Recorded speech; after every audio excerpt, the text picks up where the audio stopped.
अभी हम लोग का जो गर्दन है ना वो फंसा हुआ है। गर्दन जो है फांसी के फंदे में फंसा हुआ है। थोड़ा सा पैर हटा सीधा गर्दन झुक जाएगा और हम लोग सीधा चल जाएंगे। देखिए, सबसे पहले आपको बता दें कि हम लोग जिस स्थिति में अभी हम लोग हैं, ये कहावत कहा जा सकता है ना, हम लोग घर का ना घाट के। कंपनी के चक्कर में हम लोग बाहर का जॉब का तैयारी करना छोड़ दिए और वहाँ छोड़ के आए तो कंपनी हम लोग को ले नहीं रहा है। कहना ये चाहेंगे कि सरकार अपनी ज़मीन को 45 लाख रुपए एकड़, वो भी 30 साल के लिए लीज पर दे रही है, और हम लोग का ज़मीन पूर्ण रूप से ले रही है, वो हमेशा के लिए, और हम लोग को 24 लाख रुपए मुआवजा दे रही है। 24 लाख रुपए हम लोग यहाँ पे एक एकड़ में हम लोग को 24 लाख रुपया दिया जा रहा है, और हम लोग बाहर जाएंगे तो 24 लाख में एक कट्ठा नहीं लेकर के रह सकते हैं। तो लोगों को बता रही है कि एनटीपीसी या त्रिवेणी सैनिक के पास कोई नौकरी नहीं है, और यहाँ पे हम लोग को बता करके कि एनटीपीसी पास नौकरी नहीं है, और बाहरी लोगों को यहाँ पे बसाने का कार्य किया जा रहा है। बाहरी लोगों को यहाँ पे ला करके घुसाने का कार्य किया जा रहा है, वो भी 2 लाख 4 लाख 5 लाख रुपए ले करके। और यहाँ के युवा सब का, यहाँ के ग्रामीणों का जमीन जा रहा है, लेकिन यहाँ पे किसी को रोजगार देने के लिए उनके पास कोई विकल्प नहीं बच रहा है।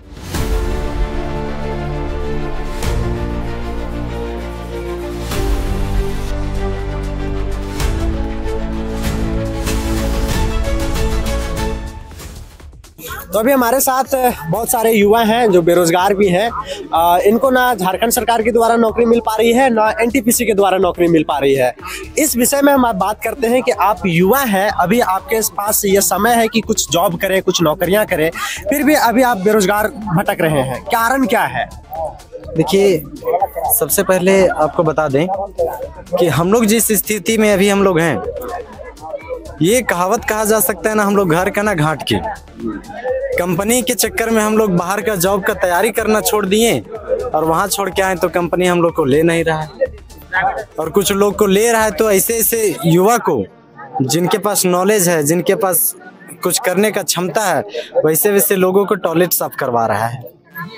तो पढ़ लिख के फिर क्या कर रहे हैं आप लोग? तो वही चीज़ हम लोग सोच रहे हैं कि पढ़ने लिखने का हम लोग का आखिर क्या मकसद रहा। तो हम लोग के पास वही हुआ ना, हम लोग घर का ना घाट के।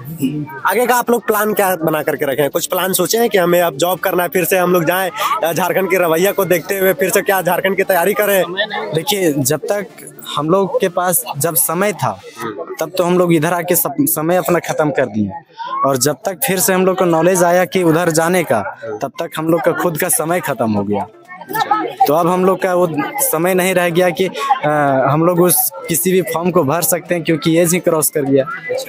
तो अभी यहाँ पे गांव में देखा जा रहा है कि कंपनी जो है आप लोगों का जमीन लेना चाह रही है और उसके बदले में मुआवजा भी दे रही है, तो क्या उस मुआवजे से आप लोग संतुष्ट नहीं है?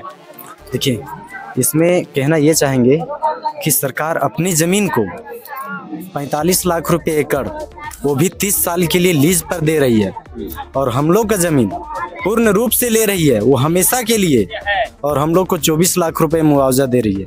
24 लाख रुपए हम लोग यहाँ पे एक एकड़ में हम लोग को 24 लाख रुपया दिया जा रहा है, और हम लोग बाहर जाएंगे तो 24 लाख में एक कट्ठा नहीं लेकर के रह सकते हैं।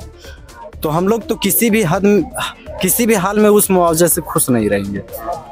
तो क्या कंपनी से और सरकार से कुछ कहना चाहेंगे कि हम लोगों की मुआवजा की राशि जो है वो बढ़ाया जाए और एक अच्छी नौकरी दिया जाए, क्योंकि आप तो जॉब कर नहीं सकते हैं झारखंड सरकार की तरफ से, तो आपके पास एक ही मात्र ऑप्शन बचा है कि एनटीपीसी में ही घिसा पिटा जो भी नौकरी मिले वही करना पड़ेगा आप लोगों को। तो क्या आप कंपनी से और झारखंड सरकार से क्या कुछ कहना चाहेंगे? झारखंड सरकार से हम यही कहना चाहेंगे कि यहाँ पे हमारे जैसे बहुत सारे योग्य युवा हैं, जिन्हें कंपनी में यहाँ पे अच्छी पोस्ट में रोजगार दिया जाए। लेकिन हमारे और आपके कहने से ये नहीं होगा, क्योंकि कंपनी और उन लोग का प्रतिनिधि का, जनप्रतिनिधि का सारा का मिली भगत है, और दोनों मिल करके इस सारा खेल को रच रही है, और लोगों को बता रही है कि एनटीपीसी या त्रिवेणी सैनिक के पास कोई नौकरी नहीं है। और यहाँ पे हम लोग को बता करके कि एनटीपीसी पास नौकरी नहीं है, और बाहरी लोगों को यहाँ पे बसाने का कार्य किया जा रहा है, बाहरी लोगों को यहाँ पे ला करके घुसाने का कार्य किया जा रहा है, वो भी 2 लाख 4 लाख 5 लाख रुपए ले करके। और यहाँ की युवा सब का, यहाँ के ग्रामीणों का जमीन जा रहा है, लेकिन यहाँ पे किसी को रोजगार देने के लिए उनके पास कोई विकल्प नहीं बच रहा है। और अभी भी यहाँ पे लोगों को यहाँ पे 25% लोगों को लिया जा रहा है और बाहरी लोगों को पैसे ले ले करके एक घर से एक गांव को उठा करके यहाँ पे बसाया जा रहा है। तो आप लोग कुछ प्लान बनाएं कि आप लोगों को जब घर विस्थापित कर दिया जाएगा, क्योंकि आज नहीं तो 2-4 साल के बाद तो आप लोगों का घर समझिए कि तोड़ा चला जाएगा और कंपनी ये आप समझिए कि आप लोगों के पास पूरा करीब आ चुकी है, तो आप लोग क्या कहीं घर उर बना करके अभी तैयार रखे हैं? अभी हम लोग का जो गर्दन है ना वो फंसा हुआ है। गर्दन जो है फांसी के फंदे में फंसा हुआ है। थोड़ा सा पैर हटा सीधा गर्दन झुक जाएगा और हम लोग सीधा चल जाएंगे। इस स्थिति पे अभी हम लोग खड़ा हुए हैं। यहाँ पे कंपनी इतना कम मुआवजा दे रही है, जमीन का पैसा यहाँ ग्रामीणों में ना दे करके, ग्रामीणों के बात ना सुन करके पैसा ट्रेजरी में डाल रही है। यहाँ पे जो घर का मुआवजा है 300-400 रुपए दे रही है, तो उतना पैसा में हम लोग कहाँ पे जा करके घर बना लेंगे? तो यहाँ पे अभी हम लोग को खाने पीने का तो व्यवस्था है ही नहीं, तो हम लोग बाहर जा करके घर क्या बनाएंगे? अभी हम लोग के पास कोई विकल्प नहीं है। कोई आशा, कोई उम्मीद का किरण जो आप लोगों को बचाने के लिए आए, कोई मसीहा बन करके आए, किसी से आशा रखते हैं, किसी से उम्मीद रखते हैं? अभी हम लोग के बीच में बीजेपी से सांसद माननीय मनीष जायसवाल जी हैं। आखिरी आशा का किरण उन्हीं से है। हम लोग के या तो नैया पार लगा दें या तो नैया डुबो दें, आखिरी आशा वही है। आप जानते होंगे कि मनीष जायसवाल का पैतृक गांव जो है वो जुगरा ही है। आप उनसे भली भांति होंगे ही, और हो सकता है कि आपके गोतिया में भी हो सकते हैं।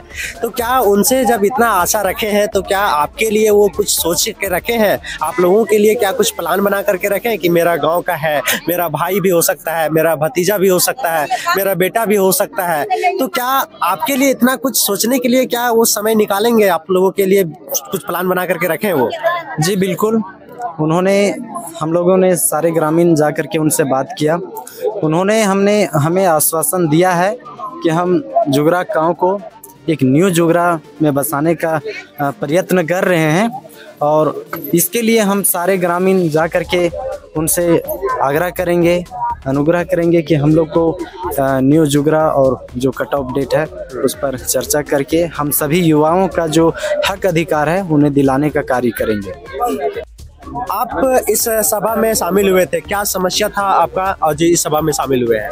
इस सभा में जो हम लोग का डिसीजन निकला है वो कट ऑफ डेट 2016 जो है उसको बढ़ा करके 2024 ये करंट विस्थापित का ये करंट में करना है और पुनर्वास और पुनर्व्यवस्थापन पर ये डिसीजन हम लोग का निकला है, जो कि बहुत जल्दी पूरा होगा। इसमें मनीष जायसवाल जो हमारे माननीय सांसद भी है वो बहुत अच्छा सपोर्ट कर रहे हैं हम लोग को। उम्मीद है मनीष जायसवाल से कि वो ठीक ठाक कर देंगे? मेरा गांव का है तो बिल्कुल भी उम्मीद है उन पर, और बहुत अच्छा कार्य कर रहे हैं इनके, इसलिए हम लोग इस सभा को आज आयोजित किए थे और अच्छा डिसीजन निकला है। अच्छा, आप कह रहे हैं कि मेरे गांव का है, और भी अगल बगल के गांव हैं जो विस्थापित हो चुके हैं, बहुत सारे लोग हैं कि रास्ते में अभी भी हैं, भटक रहे हैं, क्या उन लोगों को सहायता नहीं कर सकते मनीष जायसवाल? देखिए, मनीष जायसवाल जी को बात करेंगे तो उनका लोकसभा पूरा पकड़ी बरवाड़ी कोल माइंस पूरा उनका ही लोकसभा है, सबको सपोर्ट कर रहा है। ऐसा नहीं है कि हम लोग के गांव के ही है इसलिए हम लोग को ज़्यादा दिख रहा है, ऐसा कोई बात नहीं है। उन पे भरोसा किए हैं तो अच्छा रिजल्ट आएगा, ऐसा उम्मीद है। ठीक है, बहुत बहुत धन्यवाद।